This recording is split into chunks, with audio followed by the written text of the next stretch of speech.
Welcome to Discovering. The stand of red pines behind me was planted by the CCC many years ago. It's time for harvest. We'll find out why.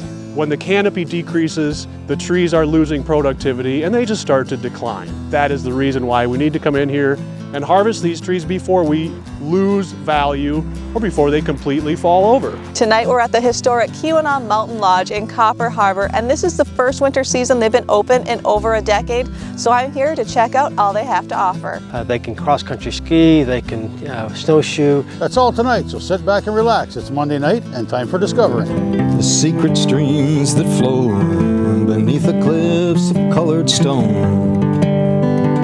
Forest thick and healthy with birch and pine and oak. Surrounded by the greatest lakes this world has ever known.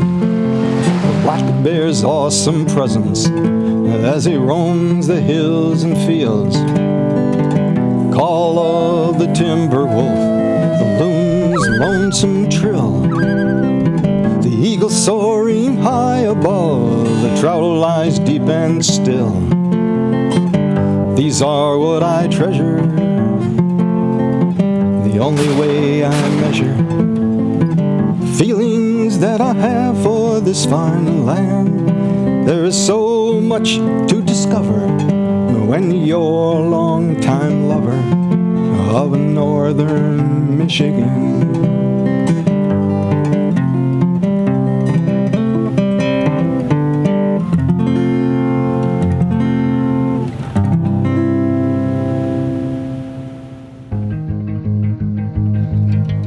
Here in the UP, we didn't see large snowfalls until early February, creating a late start to the winter adventure season. Finally, a week-long snowstorm dumped over 55 inches of snow in the Keweenaw Peninsula. You know, once that lake effect snow machine starts up, it doesn't stop. I decided it was time to visit the Keweenaw Mountain Lodge, a historic wilderness resort in Copper Harbor. There's a lot of history around the lodge. It's been kind of a center point to Keweenaw County.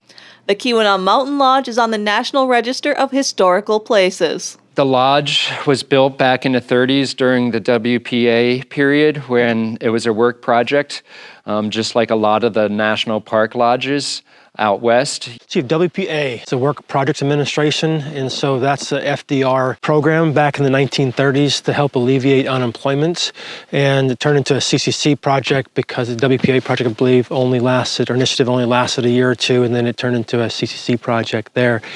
And there was upwards to 70 to 80% unemployment here in the Keweenaw. Very prosperous area with the copper here, and ended up being to where it just got decimated because of the economy. The logs that you see came from this property. They logged the property to build the golf course and then build the lodge and build the 24 cabin structures back in the tough time. Renovations have been made over the years as the property was owned and operated by Keweenaw County. 3 years ago, the county auctioned it off, and its new proprietor is John Muller. Basically, I love the wilderness. I think the history of this place is really unique. I could have bought different places if it's just about the cash flow. This is about a challenge to turn something into something that's really special and world-renowned. From my perspective, it's they feel it's a gem of the Keweenaw or the jewel of Keweenaw, depending on you look at it. I'm big on building things, so seeing this thing grow and get better and better. It's kind of a blend of the history and the new. So we want to keep things moving forward. We have Wi-Fi available everywhere.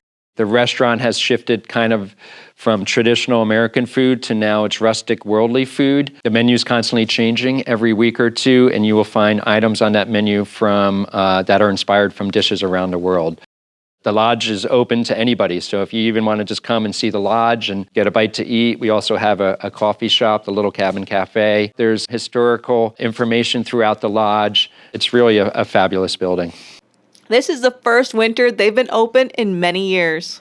To make the Keweenaw Mountain Lodge a winter destination, they have added 10 kilometers of groomed classic cross-country ski and snowshoeing trails. Just this fall, we actually decided to open the winter trails. So that involved us buying new grooming equipment. We bought a gator tractor with treads, a roller. We bought a Ginsu groomer, and we've actually been teaching ourselves how to groom.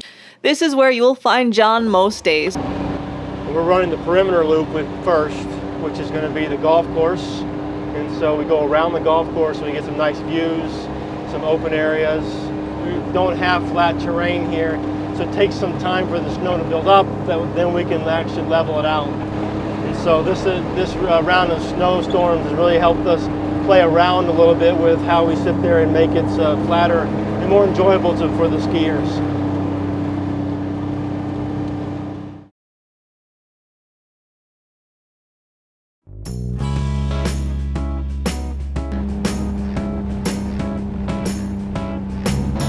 To be open in the wintertime just makes a lot of sense as long as you're prepared.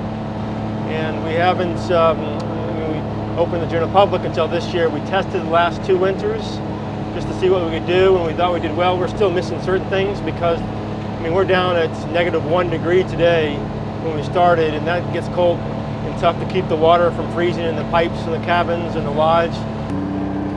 We're gonna go roll the inner loop now there, so nice little setup. Gives you a different feel than what we had on the perimeter loop where it was wide open. Now you're going to see things really tight. So it's going to be as wide as the roller, which is 7 feet.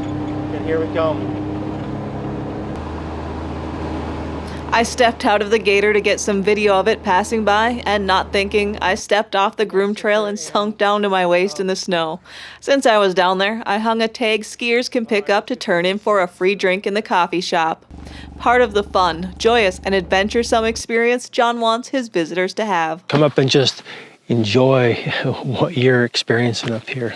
Riding with John, I could see the spectacular views of Brockway Mountain that visitors can experience as they ski the property. This is the tee box at number 4. We're sitting in the middle of the fairway. This is a nice place that people like to kind of relax. For an even more backcountry wilderness experience, visitors can rent snowshoes or Altai Hawk skis. They've just started really getting popular. They're like a shorter ski. This is 125 centimeters. They have a universal binding that fits in, anybody can, ski boot fits in it, but the most unique part about it is more than half the ski is a skin. So they're really for backcountry touring, exploring. Anybody can do it. You can go up, you can ski down. They have a metal edge. They're not for really aggressive riding, but they're kind of like a snowshoe on steroids is probably the best way to put it. The Lodge, I believe, is the only place in the Midwest where you can rent these Hawk skis. The company's based out of Washington State, but they're really, the concept is thousands of years old. People use skis like these for hunting and traveling in the winter times. Another unique feature with these skis was a one-pole system. They call it the tiak. You ski up a hill, you have the skins on the bottom. You're going to use this pole as like a rudder kind of brake kind of thing. So you're skiing down and you're leaning back and you're using this as your way to steer. Just a really unique way to get outside in the wintertime. So, normally we're not standing on the picnic table to access the snow, but we're just in a crazy time right now. Real simply, we've already set the bindings up inside to match our feet. Just gonna step into the binding, try to get as little snow under my foot as possible. And we begin to trek. It's walking and then some gliding mixed in. So it's like a snowshoe and a ski combined. And it's so powdery, it's going to be a mix of both. A little walking, a little gliding. All right, you're up next.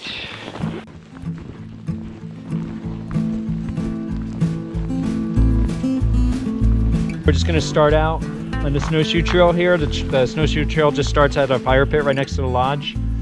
It works its way through these beautiful trees between a couple of the folds on the golf course. And we're going to work our way out towards the Red Trail and Dancing Bear trails.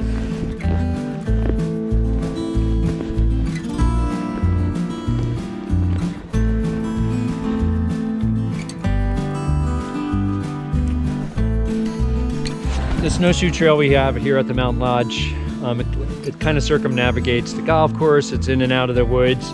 It uses a bunch of the summer trails. This section uses the Dancing Bear Trail, and it's going to take us right below some of these really scenic cliffs. It's a really beautiful spot right next to the lodge.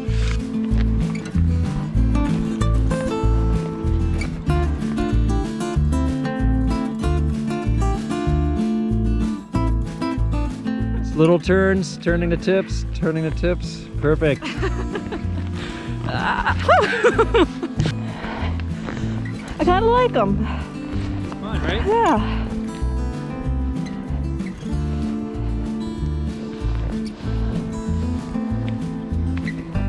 And one of my favorite things about being out here is this. Just listen to this.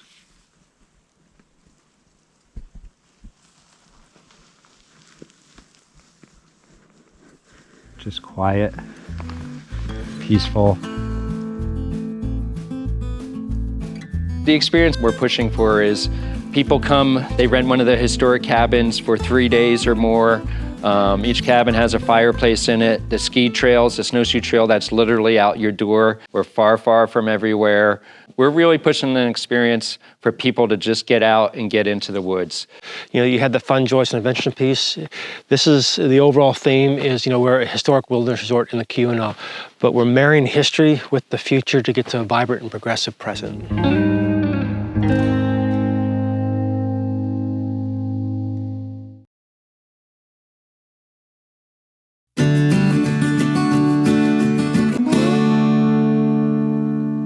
If you've driven on Forest Highway 13, you've most likely noticed the airstrip on the west side of the north end of the road, and along with it, a large towering stand of red pine. It's prime time to harvest these 80-year-old coniferous evergreens.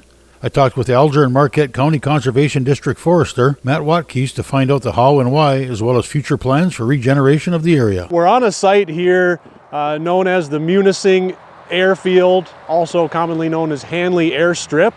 And this site was previously owned by and managed by the U.S. Forest Service, but it's now reverted hands to Alger County. Alger County is going to take over jurisdiction and maintenance, so to speak, of the airstrip here.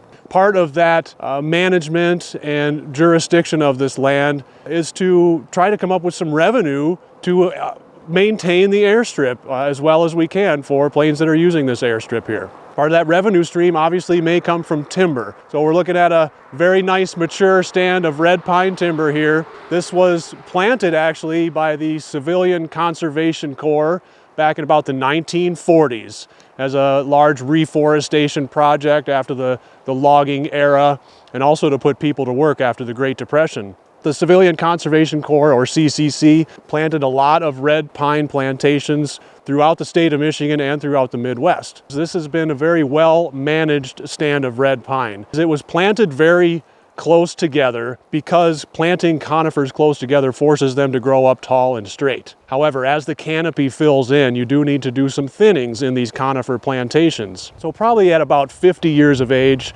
there was a third row thin dunning in here.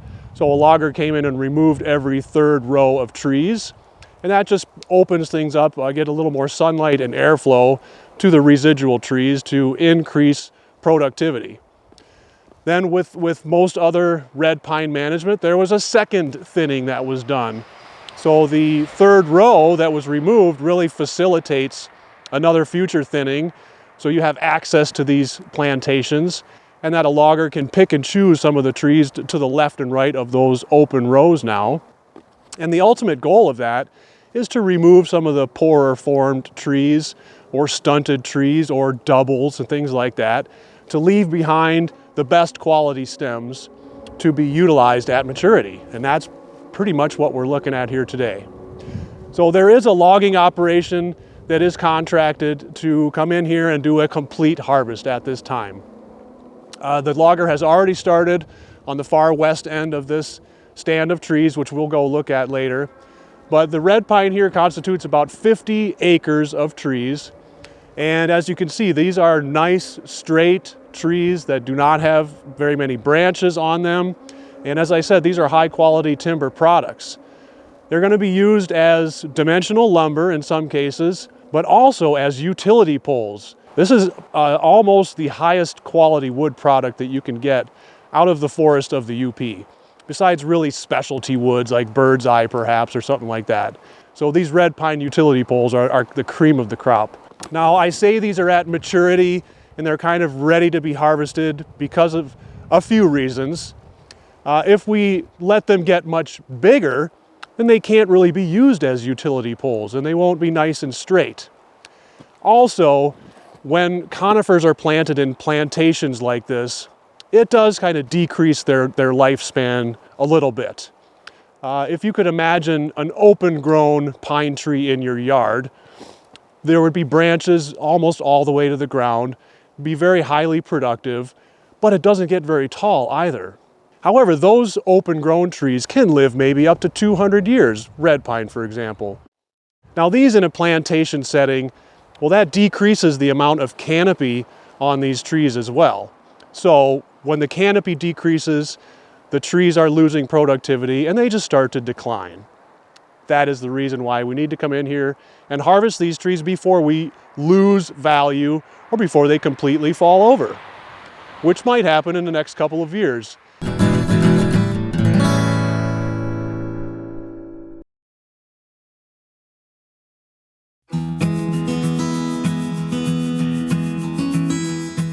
In the soil, there's always a fungal presence. It's very beneficial in many cases because this fungal mat in the soil, also known as mycorrhizae, is a very fine network of roots, so to speak. This mycorrhizae network actually creates a symbiotic relationship with the trees, and it helps the tree roots to utilize more nutrients and water and increase the uptake for the trees. However, when trees lose productivity and they're not quite as strong as they used to be, the fungus can actually start to take over and can start to rot the tree from the inside out. And we see this naturally in the woods. We can also see this here in these red pine trees, especially on the edge where the logger left off last fall. A windstorm came through here. Naturally, you would see a big root ball being pulled up here. Instead, we don't see a big root ball, but we actually see snapped off roots. So there was root rot starting to get into this root ball and this tree. Luckily, it happened late last year, right before a freeze, so the fungus will not be very active in the wintertime, and these trees really won't deteriorate at all because they're frozen on the inside. So when the logger comes back, probably within a couple of weeks now that the weather is warming up, he will still be able to utilize these and get top value for them before they start to defrost. So one other small issue that has contributed to the root rot here is the amount of leaf litter or needle litter, because they're conifers. We can see it's evident right now in the wintertime. All trees will have a root flare where the trunk gets a little bit wider as the roots spread out and go underground. And you really don't see much of that flare on the bottom of these trees. It's the same issue as when you bring in fill. You really do not want to bury trees at all with any fill.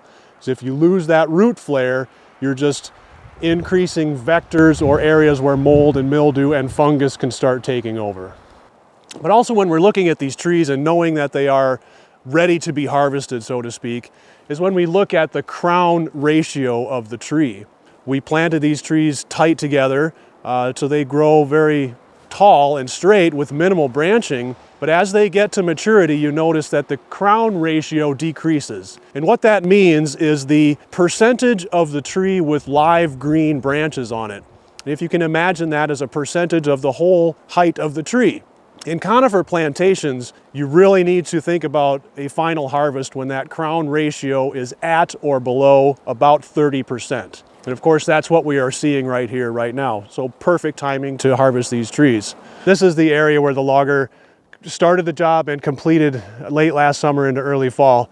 So we can see the finished product here. It's obviously bare, but this is where we're going to come back and reforest the site with young red pine plugs. Those are 1-year-old nursery grown seedlings. So the county is going to be reinvesting in this site, obviously, for the future. So we can keep growing red pine, which is ideally suited to this site. But we also have the scattering of random hardwoods, maple and cherry, and some conifers that are left behind in here, which is really going to add to the visual impacts of the site and the diversity. Critters will be able to live in here with young conifers for cover especially, but some of these cherry trees providing some food for them as well.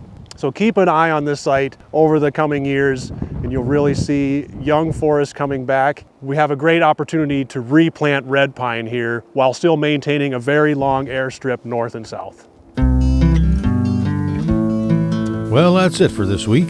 Thanks for watching, and I hope to see you next week right here on Upper Michigan's very own Discovering.